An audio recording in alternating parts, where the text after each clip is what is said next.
Welcome back to Feminine Canine Training, and today we're doing some obedience work with Iris. We were doing some obedience on my training desk here, and she decided that it'd be an excellent time to take a nap, which I thought would therefore be an excellent time to jump on and film some helpful videos for you guys. And I wanted to take this time to talk about what I think the three most important things are that you can teach your new puppy as quickly as possible, which were the exact things we were just teaching Iris today. So then I'm going to break down what those three things are individually, but then when you put them together is what is one of the most powerful tools in your arsenal to be able to have a perfect dream canine companion that you've always wanted. The first thing that you can teach your dog might be a simple and obvious one, but is to teach them how to sit. Teaching a dog how to sit is also one of those things that you can achieve very quickly, often on day one, and it's an amazing achievement that you can do with your family, with your kids if you've got them. It's just wonderful being able to see your brand new puppy put those cogs turning, put it together and understand what it is that you want from them. Wonderful. Teaching your dog how to sit. That's the first most important thing to teach your puppy. Second on from that is teaching your puppy to stay in a sit for extended periods of time. So we've got sit, and then we want to teach our puppy how to stay. Now, don't worry, I'm going to explain more why these things are so important when I talk about putting the three things together. So we've been working on Iris learning how to sit this morning. In the last training session, we were doing extended sits and teaching her how to stay.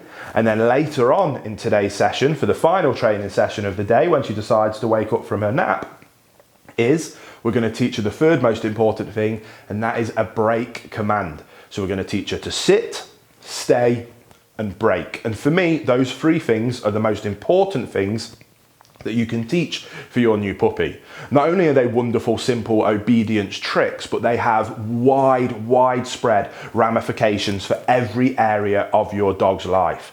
When it comes to socialization and you want to socialize them to some busy traffic, having the ability to keep them under control, ask them for a sit, stay, and then to remain calm and quiet while we watch the traffic go by, while we watch the farm animals that we're socializing to, while we're watching anything we're trying to socialize them to, having the ability to put them in a sit and stay allows them to semi-focus on us, be working with us, and to help us keep them under control and allow that socialization to go much better.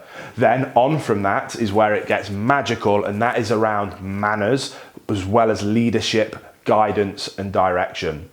I often talk about manners being probably one of the most important areas of raising a puppy. In our Perfect Puppy course that's now been able to help tens and thousands of people around the world, we break it down into three sections: manners, obedience and socialization. Most people think about just the obedience element when it comes to training their puppies, and sit, stay, break is a part of obedience. But what we do is we combine that and we use it in the manners section of our raising puppies. What that then means is that we can have a well-mannered dog that for everything it encounters, it sits, it waits calmly, quietly and patiently until we tell them otherwise. Sit, stay, break.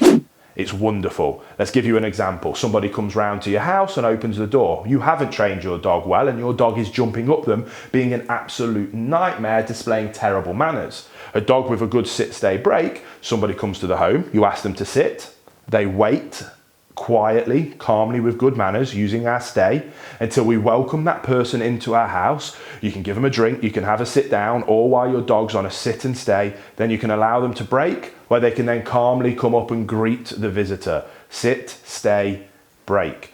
If you want to allow your dog onto the furniture, sit, you wait calmly and quietly until I welcome you up onto the furniture, then I can break and up you come onto the furniture. When it comes to mealtime, do you want a dog that is ripping the bowl out your hand before you can even get it on the floor? Or you put them into a sit, you ask them to stay, you put the bowl on the floor and they remain sitting calmly, quietly, displaying good manners, looking up to you for guidance and direction until you tell them that they can break. It is one of the most powerful routines that you can teach your dog that not only is great obedience, not only helps massively with socialization, not only is one of the most important things you can do to have a wonderful mannered dog, but all of those things combined further your leadership in their lives. By making sure that they do sit, stay, break for everything good in their life, they're always having to look up to you for guidance and direction.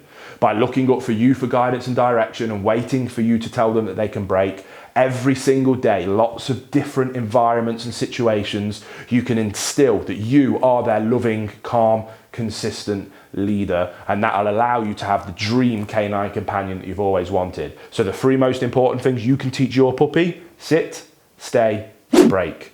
Now it's your turn to go out and get after it. I'll see you on the next video. If you enjoyed it, thumbs up, subscribe if you're new here. Can't wait to see you on the next episode of Fenrir Canine Training.